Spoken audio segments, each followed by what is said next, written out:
ಗೋವಿನಬಾವಿ ಕುಂಟವಾಡಿ 24 ಮತ್ತು 27ರಲ್ಲಿ ಬರುವ ಸರ್ವೆ 22/1 ಮತ್ತು 2ರ ವಿಸ್ತೀರ್ಣದಲ್ಲಿ ಇರುವ 16 ಎಕರೆ 9 ಗುಂಟೆ ಜಮೀನಿನಲ್ಲಿ 2017-18ರಲ್ಲಿ 2 ಎಕರೆ ಭೂಮಿಯನ್ನು ಡಾಕ್ಟರ್ BR ಅಂಬೇಡ್ಕರ್ ಭವನಕ್ಕೆ ಭೂಮಿ ಮಂಜೂರು ಮಾಡಿದ್ದು, ಈಗ ಜಿಲ್ಲಾ ಆಡಳಿತ ಮತ್ತು ಸಣ್ಣ ನೀರಾವರಿ ಇಲಾಖೆ ಸಹಯೋಗದಲ್ಲಿ ಕೆರೆ ಪುನರ್ಜೀವನ ಕಾಮಗಾರಿ ಪ್ರಾರಂಭಿಸಲಾಗಿದೆ. ಕಾಮಗಾರಿ ಸ್ಥಗಿತಗೊಳಿಸಿ ಭೂಮಿ ಹಂಚಿಕೆ ಮಾಡದೇ ಇದ್ದಲ್ಲಿ ಕಾನೂನು ಮೊರೆ ಹೋಗುವ ಜೊತೆಗೆ ವಾರ್ಡಿನ ಜನರೊಂದಿಗೆ ಪ್ರತಿಭಟನೆ ನಡೆಸುವುದಾಗಿ ಚಲುವಾದಿ ಸಮಾಜ ಹೋರಾಟ ಸಮಿತಿ ಸಂಚಾಲಕ KE ಕುಮಾರ್ ಹೇಳಿದರು. ಅವರಿಂದು ಮಾಧ್ಯಮಗೋಷ್ಠಿ ಉದ್ದೇಶಿಸಿ ಮಾತನಾಡಿ, 16 ಎಕರೆ 9 ಗುಂಟೆ ಜಮೀನಿನಲ್ಲಿ ಮಹಿಳಾ ಕಾಲೇಜು, ಗಾಂಧಿ ಭವನ, ST ಮೆಟ್ರಿಕ್ ಪೂರ್ವ ಬಾಲಕಿಯರ ವಸತಿ ನಿಲಯ, ಸ್ತ್ರೀ ಶಕ್ತಿ ಭವನ, ದಿನಾಂಕ 17/2/2018ರಲ್ಲಿ ಒಂದು ಸ್ಥಳ ಪರಿಶೀಲಿಸಿ ಸ್ವಚ್ಛತೆಗೊಳಿಸಿ ಸಾರ್ವಜನಿಕರ ಉಪಯೋಗಕ್ಕಾಗಿ ಅಂಬೇಡ್ಕರ್ ಭವನ ಇತರ ಉಪಯೋಗಕ್ಕಾಗಿ ನೋಟೇಶನ್ ನಂಬರ್ 174 2017-18ರಲ್ಲಿ ಮುಖಾಂತರ ಕಾಯ್ದಿರಿಸುತ್ತಾರೆ. ಅದನ್ನು ಸಾರ್ವಜನಿಕರು ಕೂಡ ಸ್ವಾಗತಿಸುತ್ತಾರೆ. ಮುಂದುವರೆದ ಹೀಗೆ ಕೆರೆ ಅಭಿವೃದ್ಧಿ ಪಡಿಸುವ ಹೆಸರಿನಲ್ಲಿ ಸಣ್ಣ ನೀರಾವರಿ ಇಲಾಖೆ ಮತ್ತು ಜಿಲ್ಲಾಡಳಿತ ಸದರಿ ಜಾಗದಲ್ಲಿ ಅಂದಿನ ಜಿಲ್ಲಾಧಿಕಾರಿಗಳಾದ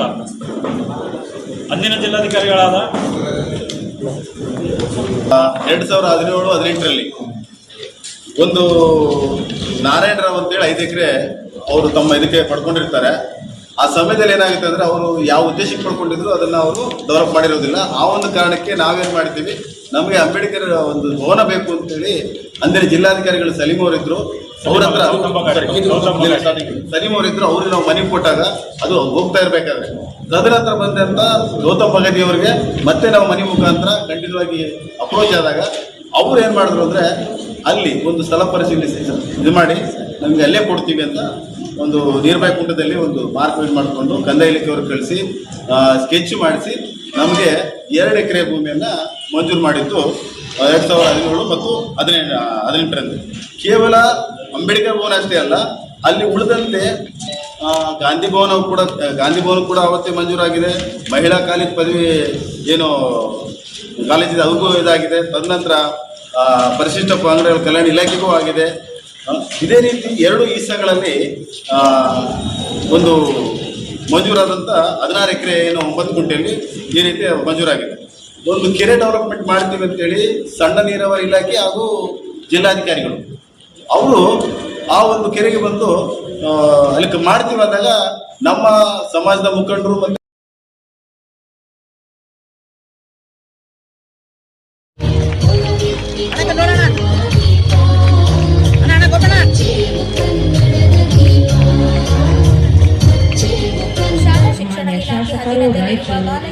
ನಗರ ವಿಧಾನಸಭಾ ಕ್ಷೇತ್ರ ಹಾಗೂ ಅಧ್ಯಕ್ಷರು ಬುಧವಾರ ಬೆಳಗ್ಗೆ 10 ಗಂಟೆಗೆ ಮಹತ್ವದ ಕಾರ್ಯಕ್ರಮ ನಡೆಯಿತು. ಕಾಲೇಜಿನಲ್ಲಿ ನಿರ್ಮಾಣಗೊಂಡಿರುವ ಅತ್ಯುನ್ನತ ತರಗತಿ ಕಟ್ಟಡಗಳನ್ನು ನೆರವೇರಿಸಲಾಯಿತು. ಈ ಹೊಸ ಕಟ್ಟಡವು ನಮ್ಮ ಕಾಲೇಜಿನ ಅಭಿವೃದ್ಧಿ ಸಮಿತಿ ಸಂತೋಷ ದುಃಖ ಪ್ರತಿ ಹಂತದಲ್ಲೂ ನಮ್ಮೊಂದಿಗಿದ್ದು ನಮ್ಮನ್ನೆಲ್ಲ ಪ್ರೀತಿಯಿಂದ ಆದರದಿಂದ ಆತ್ಮೀಯತೆಯ ಸಂದರ್ಭದಲ್ಲಿ ಶ್ರೀ ಸೋಮಶೇಖರಪ್ಪ ಕೊಪ್ಪರಣಿ ಮಾನ್ಯ ಉಪನಿರ್ದೇಶಕರು, ಶಾಲಾ ಶಿಕ್ಷಣ ಇಲಾಖೆ, ಸಾಂಸ್ಕೃತಿಕ ಕಾರ್ಯಕ್ರಮಗಳು ಹಾಗೂ ವಿದ್ಯಾರ್ಥಿನಿಯರ ಪ್ರತಿಭಾ ಪ್ರದರ್ಶನ ಕಾರ್ಯಕ್ರಮಗಳು ನಡೆದವು. ವಿವಿಧ ಕ್ಷೇತ್ರಗಳಲ್ಲಿ ಸಾಧನೆ ಮಾಡಿದ ಎಲ್ಲವನ್ನ ಸಹಿಸಿಕೊಂಡು ಮುಗುಳ್ನಗುತ್ತಾ ನಮ್ಮೆಲ್ಲರನ್ನ ಪ್ರೇರೇಪಿಸುತ್ತಾ ನಮ್ಮ ಬೇಕು ಬೇಡಗಳಿಗೆ ಸ್ಪಂದಿಸುವ ಆಯೋಜಿಸಲಾಯಿತು. ಉಪನ್ಯಾಸಕರು ಹಾಗೂ ಗಣ್ಯರು ವಿದ್ಯಾರ್ಥಿನಿಯರ ಮುಂದಿನ ವಿದ್ಯಾಭ್ಯಾಸ ಮತ್ತು ಭವಿಷ್ಯಕ್ಕೆ ಶುಭ ಹಾರೈಸಿದರು. ಕಾರ್ಯಕ್ರಮದಲ್ಲಿ ಶಾಲಾ ಶಿಕ್ಷಣ ಇಲಾಖೆ ಅಧಿಕಾರಿಗಳು, ಕಾಲೇಜಿನ ಪ್ರಾಂಶುಪಾಲರು, ಉಪನ್ಯಾಸಕರು, ಪೋಷಕರು ಹಾಗೂ ವಿದ್ಯಾರ್ಥಿನಿಯರು ಉಪಸ್ಥಿತರಿದ್ದರು.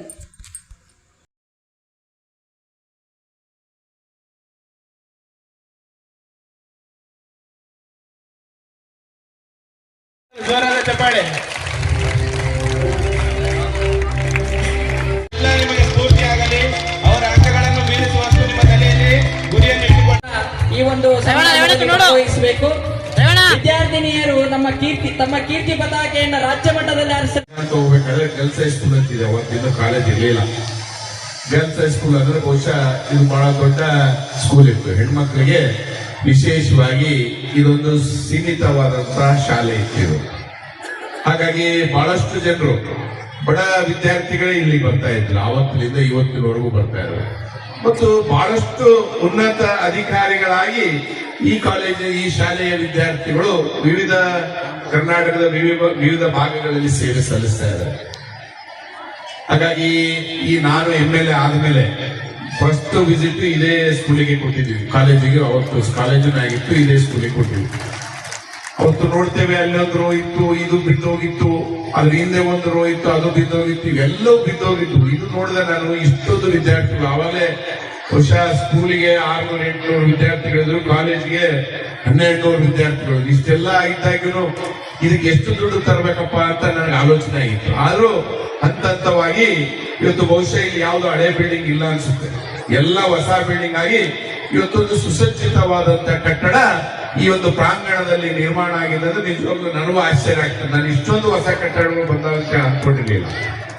ಇದು ನಮ್ಮ ಎಲ್ಲರ ಉದ್ದೇಶ ಒಂದೇ, ಸರ್ಕಾರ ಆಗಿರ್ಬೋದು, ಜನಪ್ರತಿನಿಧಿ ಆಗಿರ್ಬೋದು, ಯಾವುದೇ ಆಡಳಿತ ಸದಸ್ಯರಾಗಿರ್ಬೋದು, ಏನೇ ಆದವರು ಸರ್ಕಾರದ ಸೌಲಭ್ಯಗಳು ಬಡ ಕುಟುಂಬಗಳಿಗೆ, ಬಡ ವಿದ್ಯಾರ್ಥಿಗಳಿಗೆ ಮುಟ್ಟಿದಾಗ ಮಾತ್ರ ಸರ್ಕಾರಗಳು ಜೀವಂತ ಇದ್ದಂಗ, ಇಲ್ಲ ಅಂದ್ರೆ ಸರ್ಕಾರ ಸತ್ತಂಗ ಅಂತೇಳಿ ನಾನು ಭಾವಿಸ್ತೀನಿ. ಯಾವತ್ತು ಸಾಹೇಬ್ರ ಒಂದು ಉಪಾಶ್ರದಿಂದ ನಿಜವಾಗಿ ಹೇಳ್ಬೇಕಂದ್ರೆ ಒಟ್ಟಾರೆ 34 ಕ್ಲಾಸ್ ರೂಮ್ಗಳನ್ನು ಕೊಟ್ಟಂತ ಇತಿಹಾಸ, ಏಕೈಕ ಕಾಲೇಜು ಕೊಟ್ಟಂತ ಇತಿಹಾಸ ನಮ್ಮ ಡಾಕ್ಟರ್ ಶಿವರಾಜ್ ಪಟೇಲ್ ಆಗುತ್ತೆ.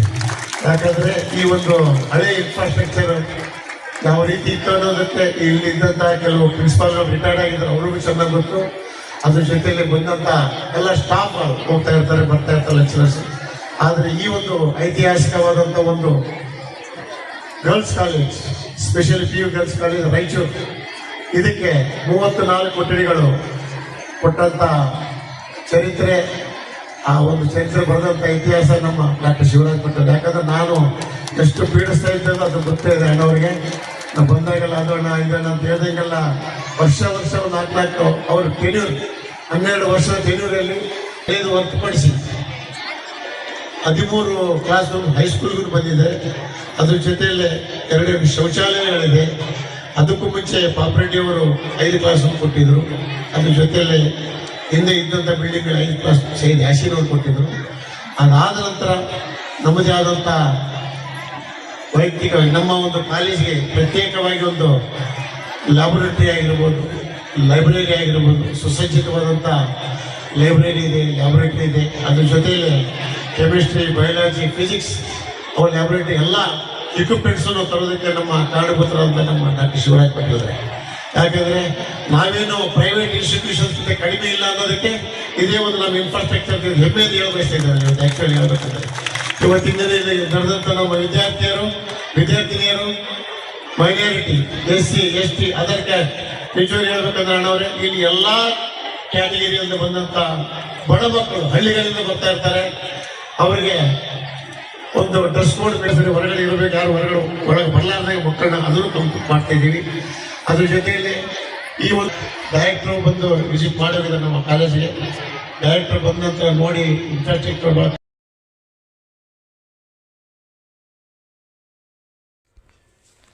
ನಗರದ ರಿಮ್ಸ್ ಆಸ್ಪತ್ರೆಯಲ್ಲಿ ಹೊರಗುತ್ತಿಗೆ ಕಾರ್ಮಿಕರಿಗೆ ಮಲಗುಂಡಿ ಸ್ವಚ್ಛತೆ ಕಾರ್ಯದಲ್ಲಿ ನಿಯಮಾನುಸಾರ ಸ್ವಚ್ಛತೆಗೆ ಅಗತ್ಯ ಸಲಕರಣೆ ನೀಡದೆ ರಿಮ್ಸ್ ಆಡಳಿತ ಮಂಡಳಿ ನಿಯಮ ಸಂಪೂರ್ಣ ಗಾಳಿಗೆ ತೂರಿದೆ ಎಂದು ಬಹುಜನ ದಲಿತ ಸಂಘರ್ಷ ಸಮಿತಿ ರಾಷ್ಟ್ರೀಯ ಕಾರ್ಯದರ್ಶಿ ಡಾಕ್ಟರ್ ಭಾಸ್ಕರ್ ಬಾಬು ಅವರು ಹೇಳಿದರು.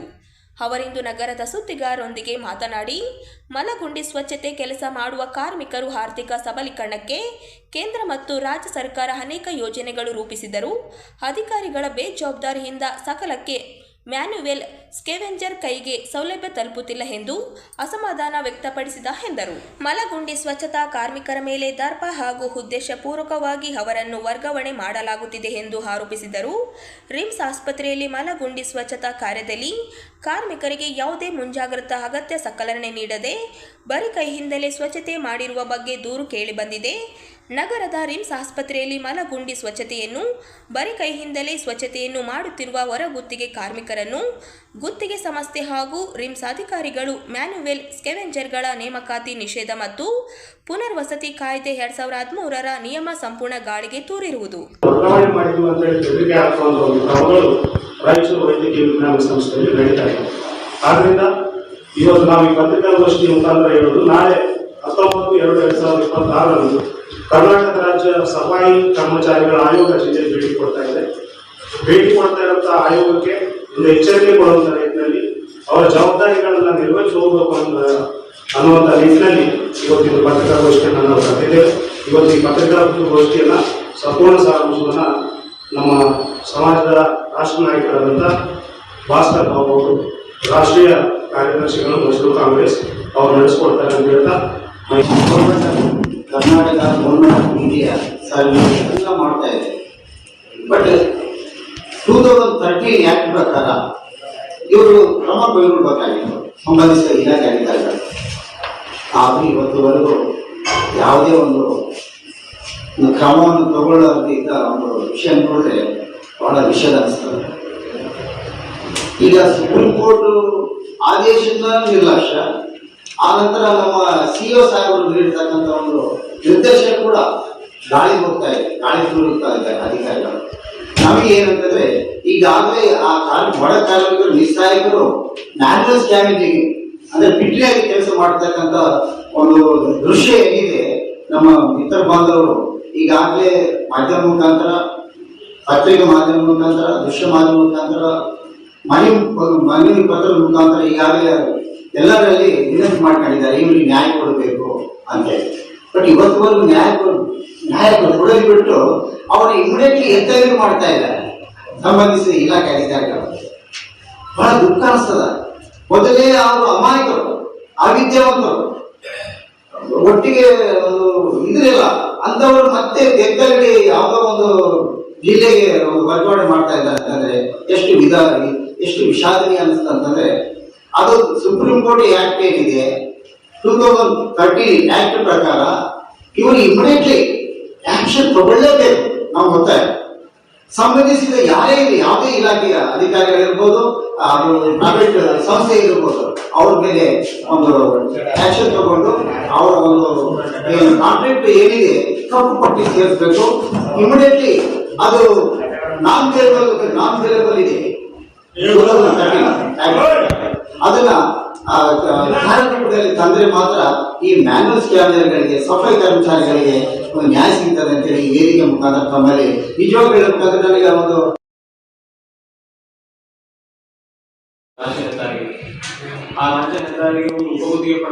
ಮಾನ್ವಿ ತಾಲೂಕಿನ ನೀರ್ಮಾನ್ವಿ ಹಾಗೂ ಬೆಟ್ಟದೂರು ಗ್ರಾಮದ ವ್ಯಾಪ್ತಿಯಲ್ಲಿ Sujitha millennium project private limited company ನಿಯಮ ಉಲ್ಲಂಘಿಸಿ ಅಕ್ರಮ ಗಣಿಗಾರಿಕೆ ನಡೆಸುತ್ತಿರುವ ಕಂಪನಿ ಹಾಗೂ ಇದರಲ್ಲಿ ಶಾಮೀಲಾದ ಸಂಬಂಧಪಟ್ಟ ಅಧಿಕಾರಿಗಳನ್ನು ಅಮಾನತುಗೊಳಿಸಬೇಕು. ಇಲ್ಲದಿದ್ದರೆ ದಿನಾಂಕ 20ರಂದು ಸುಜಿತಾ ಕಂಪನಿ ಮುಂದೆ ಪ್ರತಿಭಟನೆ ನಡೆಸಲಾಗುವುದು ಎಂದು ಸಾಮಾಜಿಕ ಕಾರ್ಯಕರ್ತರಾದ ಗುರುರಾಜ ನಾಗಲಪುರ ಅವರು ಒತ್ತಾಯಿಸಿದ್ದಾರೆ.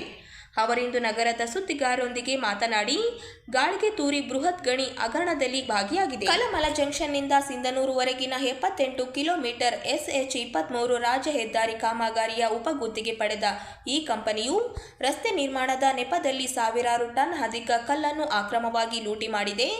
ಬಳ್ಳಾರಿ ಗಣಿ ಇಲಾಖೆಯ ವತಿಯಿಂದ ನಡೆಸಲಾದ ಜಂಟಿ ಸ್ಥಳ ಪರಿಶೀಲನೆ ಮತ್ತು ಅತ್ಯಾಧುನಿಕ ಡ್ರೋನ್ ಸರ್ವೆ ವರದಿಯಲ್ಲಿ ಕಂಪನಿಯು ಅನುಮತಿ ಪಡೆದ ಪ್ರಮಾಣಕ್ಕಿಂತ ಹೆಚ್ಚಿನ ಗಣಿಗಾರಿಕೆ ಮಾಡಿರುವುದು ಸಾಬೀತಾಗಿದೆ ಎಂದು ಆರೋಪಿಸಿದರು. ಅವಾಗ ಅವರು ಜಿಲ್ಲಾಧಿಕಾರಿಗಳಿಗೆ ಆ ಕಂಪನಿಯವರು ನಾವು ತಪ್ಪು ಮಾಡಿಲ್ಲ ಅಂತ ಹೋಗ್ತಾರೆ. ಜಿಲ್ಲಾಧಿಕಾರಿಗಳು ಎಸಿ ಅವರ ಜೊತೆ ಒಂದು ತಂಡ ರಚನೆ ಮಾಡ್ತಾರೆ. ಎಸಿ ಅವರು ಲೆಟರ್ನು ಹಂಚಿದ್ದಾರೆ, ಸೆಕ್ರೆಟರಿ ಸರ್. ಅವ್ರು ಏನ್ ಮಾಡ್ತಾರೆ, ಎಸಿ ಅವರು ಸಹಾಯಕ ಅಭಿಯಂತರು ಲೋಕೋಪಯೋಗಿ ಇಲಾಖೆ AW ಅವರು ಮತ್ತೆ ಉಪನಿರ್ದೇಶಕರು ಭೂ ದಾಖಲೆಗಳ ಇಲಾಖೆ ರಾಯಚೂರು ಮತ್ತು ಹಿರಿಯ ಭೂಜ್ಞಾನಿ ಮತ್ತು ರಾಯಚೂರು ಹಾಗೂ ಆರಕ್ಷಕ ಉಪನಿರೀಕ್ಷಕರು ಇವರೆಲ್ಲ ಟೀಮ್ ಮಾಡಿ ಎಸಿ ಅವರು ವಿಸಿಟ್ ಮಾಡ್ತಾರೆ. ಎಲ್ಲಿ ಗಣಿಗಾರಿಕೆ ನಡೆಸ್ತಾರೆ ಅಲ್ಲಿ ಹೋಗಿ 1,88,00,000 ಅಂತ ದಂಡ ಆಗುತ್ತ ಅಂತ ಅವರು ನಿರ್ಧಾರ ಮಾಡಿ ಎಸಿ ಅವರು ಜಿಲ್ಲಾಧಿಕಾರಿಗಳಿಗೆ ವರದಿ ಕೊಡ್ತಾರೆ. ಅದ್ರ ಪ್ರಕಾರ ನೋಟಿಸ್ ಕೊಡ್ತಾರೆ ಅವರಿಗೆ, ಯಾಕೆ ಕಂಪನಿಗೆ ಹಿರಿಯ ಭೂಜ್ಞಾನಿಗಳು. ಕೊಟ್ಟ ನಂತರ ಏನಂತಂದ್ರೆ ಇವತ್ತುವರೆಗೂ ಆ ಒಂದು ದಂಡವನ್ನ ಪಾವತಿ ಮಾಡಿಕೊಳ್ಳಲು ಇವರೊಂದು ಇದು ಮಾಡ್ತಾ ಇದ್ದಾರೆ. ನಮ್ಮ ಹಿರಿಯ ಭೂಜ್ಞಾನಿಗಳು ಇವತ್ತಿಗೂ ನಾವು ದಂಡವನ್ನು ಪಾವತಿ ಮಾಡಿಕೊಳ್ಳೋದು 10 ತಿಂಗಳ ಇವತ್ತಿಗೂ ಪಾವತಿ ಮಾಡಿಕೊಂಡಿಲ್ಲ. ಅದಾದ ನಂತರ ಅವ್ರು ಏನ್ ಮಾಡ್ತಾರೆ ಅಂತ ಹೇಳಿದ್ರೆ, ಜಿಲ್ಲಾಧಿಕಾರಿಗಳು ಮತ್ತೆ ಅದೇನು 3 ಅಡಿಯಲ್ಲಿ ಕೊಟ್ಟಿರ್ತಾರ 55/1 ಮತ್ತು 56 ಸರ್ವೆ ನಂಬರ್ನಲ್ಲಿ ಮತ್ತೆ ಲೀಸ್ 5 ಎಕರೆ ಲೀಸ್ ಮಾಡಿ ಕೊಡ್ತಾರೆ. ಅದು ಈಸಿ ಅಂತ ಪೇಪರ್ ರಚನೆ. ಆ 5 ಎಕರೆಯಲ್ಲಿ 3 ಎಕರೆ 19 ಗುಂಟೆ ಮಾತ್ರ ಕಲ್ಲು ಗಣಿಗಾರಿಕೆ ಮಾಡಬೇಕು. ಆದ್ರೆ ಮೊನ್ನೆ ಪಂಚನಾಮಕ್ಕೆ ಹೋದಾಗ ಅಲ್ಲಿ 6 ಎಕರೆ 18 ಗುಂಟೆಯಷ್ಟು ಮತ್ತೆ ಅಕ್ರಮ ಗಣಿಗಾರಿಕೆ ಮಾಡಿದ್ದಾರೆ. ನಾವು ಹೇಳಿದ್ರೆ ಮೊದಲು ದಂಡನೂ ಪಾವತಿ ಮಾಡಿಲ್ಲ, ಮತ್ತೆ ಅವರಿಗೆ ದಂಡನೂ ಕಡಿಮೆ ಮಾಡಿದ್ದಾರೆ. 82 ಲಕ್ಷ, 1,88,00,000 ದಂಡನ್ನ ಮತ್ತೆ 82 ಲಕ್ಷಕ್ಕೆ ಮಾಡಿದ್ದಾರೆ. ಈ ಅವರು ದಂಡವನ್ನು ವಿಸಿಟ್ ಮಾಡಿ ದಂಡ ಹಾಕಿತ್ತು, ಆ ದಂಡನ 82 ಲಕ್ಷಕ್ಕೆ ಕಡಿಮೆ ಮಾಡಿದ್ದಾರೆ. ಅದ್ರ ವಿರುದ್ಧ ನಾವು 20ನೇ ತಾರೀಕು ಬೆಟ್ಟದೂರು ಗ್ರಾಮದಲ್ಲಿ ಪ್ರೆಷರ್ ಇದೆ, ಅದ್ರ ವಿರುದ್ಧನೇ ನಾವು ಧರಣಿ ಮಾಡ್ತಾ ಇದ್ದೀವಿ. ಅದಕ್ಕೆ ಉದ್ದೇಶಗಳು ಏನು ಅಂತ ಹೇಳಿದ್ರೆ, ಈ ಒಂದು ದಂಡವನ್ನು ಕಡಿಮೆ ಮಾಡಿದಂತ ಹಿರಿಯ ಭೂವಿಜ್ಞಾನಿ ಮುತ್ತಪ್ಪ ಮತ್ತು ಮಹೇಶ್ ಮತ್ತು ಇಂಜಿನಿಯರ್ ನಂದಿನಿ ಇವ್ರನ್ನ ಅಮಾನತು ಮಾಡಬೇಕು. ಆಮೇಲೆ 2 ಕ್ರಷರ್ ಪರವಾನಗಿ ತಗೊಂಡಿದ್ದಾರೆ, ಅದ್ರ 4 ಕ್ರಷರ್ಗಳು ನಡೀತಾ ಇದ್ದಾವೆ. ಅದಕ್ಕೆ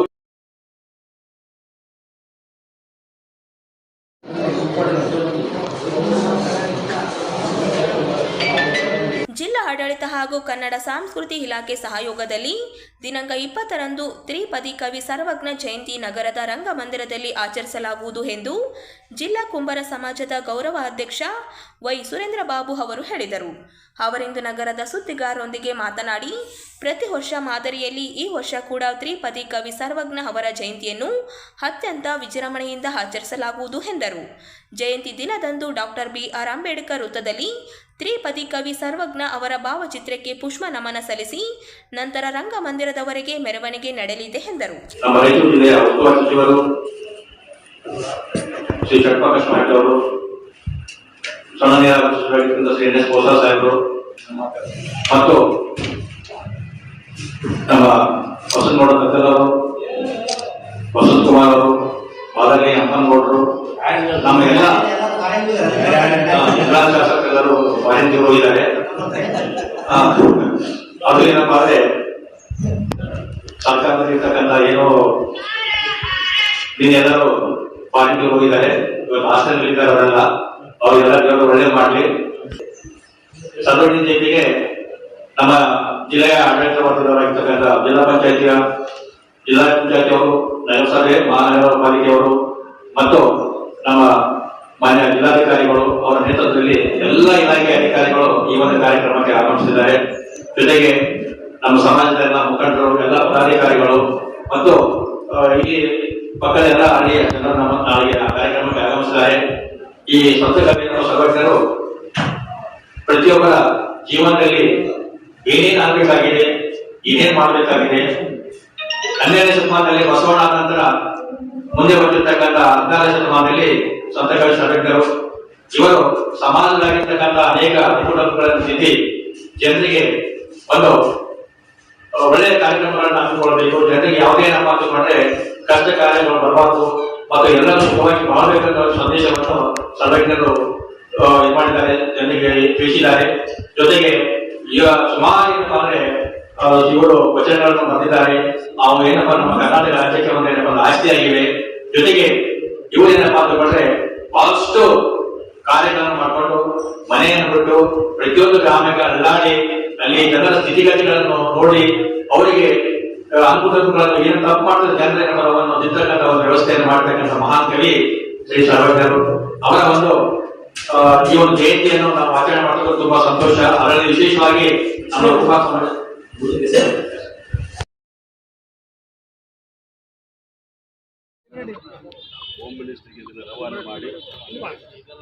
ಜೆಡಿಎಸ್ ಪಕ್ಷದ ಜಿಲ್ಲಾ ಮುಖಂಡರ ಮೇಲೆ ಸುಳ್ಳು ಹಾಗೂ ರಾಜಕೀಯ ಪ್ರೇರಿತ ಪ್ರಕರಣಗಳನ್ನು ದಾಖಲಿಸಲಾಗುತ್ತದೆ ಎಂದು ಆರೋಪಿಸಿ ಜೆಡಿಎಸ್ ಪಕ್ಷದ ವತಿಯಿಂದ ಇಂದು ಜಿಲ್ಲೆಯಲ್ಲಿ ಪ್ರತಿಭಟನಾ ಪಾದಯಾತ್ರೆ ನಡೆಸಲಾಯಿತು.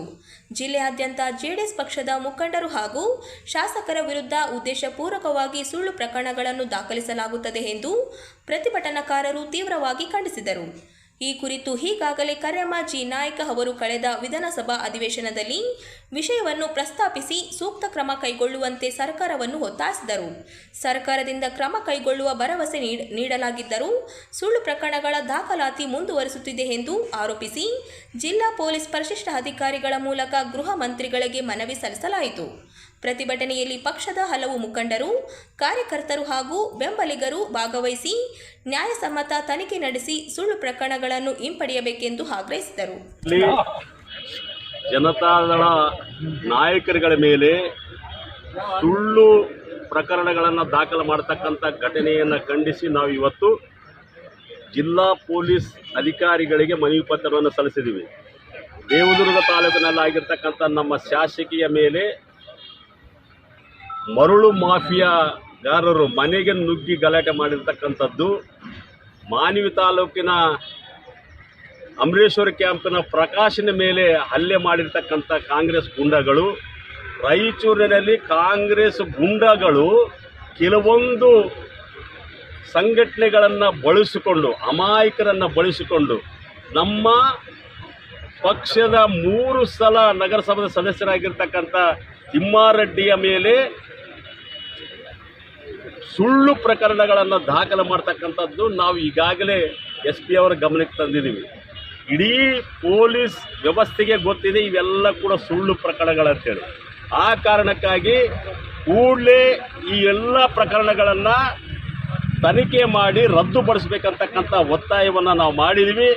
ಈಗಾಗಲೇ ಜಿಲ್ಲಾ ಪೊಲೀಸ್ ಅಧಿಕಾರಿಗಳು ಇದಕ್ಕೆ ತಮ್ಮದೇ ಆದಂಥ ನಿಟ್ಟಿನಲ್ಲಿ ನಾವು ತನಿಖೆ ಮಾಡಿ ಸೂಕ್ತ ಕ್ರಮವನ್ನು ಕೈಗೊಳ್ತೀವಿ ಮತ್ತು ಅಟ್ರಾಸಿಟಿ ಕೇಸನ್ನು ಬಹಳ ಘನತೆ ಗೌರವ ಇರತಕ್ಕಂಥ ಈ ಕೇಸನ್ನು ಮಹತ್ವವನ್ನು ಕಳಿತಕ್ಕಂಥ ಮತ್ತು ಅದನ್ನು ಸುಳ್ಳು ಪ್ರಕರಣಗಳಿಗೆ ದಾಖಲು ಮಾಡ್ತಕ್ಕಂಥ ದುಷ್ಟರ ವಿರುದ್ಧ ಕೂಡ ಕ್ರಮ ಜರುಗಿಸಬೇಕಂತಕ್ಕಂಥ ಒತ್ತಾಯ ಮಾಡಿದ್ದೀವಿ. ಎಲ್ಲ ಕೂಡ ತನಿಖೆ ಮಾಡಿ ಕ್ರಮ ಜರುಗಿಸ್ತೀವಿ ಅಂತಕ್ಕಂಥ ಮಾತನ್ನು ಹೇಳಿದ್ದಾರೆ. ಮುಂದಿನ ದಿನಗಳಲ್ಲಿ ಇದೇ ರೀತಿಯಲ್ಲಿ ನಮ್ಮ ಕಾರ್ಯಕರ್ತರ ಮೇಲೆ, ನಮ್ಮ ಮುಖಂಡರ ಮೇಲೆ ಸುಳ್ಳು ಪ್ರಕರಣಗಳ ದಾಖಲಾದರೆ ಜಿಲ್ಲಾದ್ಯಂತ ಹೋರಾಟವನ್ನು ಮಾಡ್ತೀವಂತ ಈ ಮೂಲಕ ನಾವು ಎಚ್ಚರಿಕೆಯನ್ನು ಕೊಡ್ತಾ ಇದ್ದೀವಿ.